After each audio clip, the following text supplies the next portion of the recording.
Nifty 50 में 15% से ज़्यादा का ड्रॉप और इंडियन स्टॉक मार्केट क्रैश का एक नया रिकॉर्ड। ये सटोरिया जो होते हैं ये गिराते हैं मार्केट।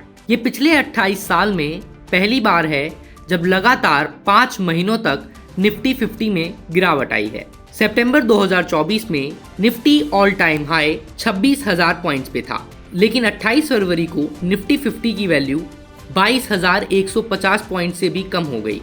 सेंसेक्स में भी 1300 पॉइंट से ज़्यादा की गिरावट आई। आइए सुनते हैं इन्वेस्टर्स ने क्या कहा। देखो, जैसे जैसे शेयर मार्केट कम होता जा रहा है वैसे वैसे रोजगार भी बहुत कम होता जा रहा है। पब्लिक बेरोजगार हो रही है। अभी आप देख ही रहे हो मार्केट का भी कैसा हाल चल रहा है। मार्केट में कोई काम ही नहीं है। बढ़िया कंपनी ढूंढेंगे जो पब्लिक काम कर दी है उनकी कंपनियों में, वो जॉब लेस होंगी। डूबती कोई कंपनी नहीं है। कंपनी को जब डुबोना होता तो खुद ही डूब जाती है। फॉरेन का इन्वेस्टर है वो अपना पैसा निकाल रहा है, या बाहर की कंट्रीज के जो इन्वेस्टर है उनका रिजल्ट ख़राब है।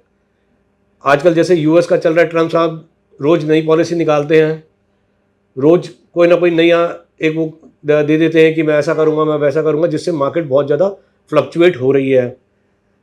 3 दिन पहले उन्होंने एक नया निकाल दिया कि जी हम गोल्ड कार्ड देंगे, उसके ऊपर सिटीजनशिप मिलेगी, जिसमें आपको $5 मिलियन की इन्वेस्टमेंट करनी है, जिसका मतलब करीब करीब 40 से 45 करोड़ रुपए इन्वेस्ट करने पड़ेंगे वहाँ के लिए।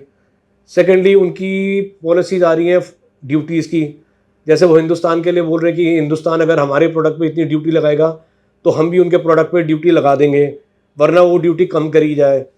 अगर उन्होंने इतनी ड्यूटी लगा दी तो जो हमारा एक्सपोर्ट है उस पर काफ़ी फ़र्क पड़ जाएगा और वो महंगा हो जाएगा। और अगर ड्यूटी कम करते हैं उनके प्रोडक्ट्स पे तो जो यूएस के प्रोडक्ट्स हैं वो हिंदुस्तान में सस्ते बिकने लगेंगे, जिससे वो इंडियन कंपनीज के मार्केट को कंपटीशन देंगे। कुछ डूबते हैं कुछ कमाते हैं। तो दोनों ही सूरत हाल में हमारे लिए कोई अच्छी खबर नहीं है। तो सरकार को कुछ ठोस कदम लेने पड़ेंगे।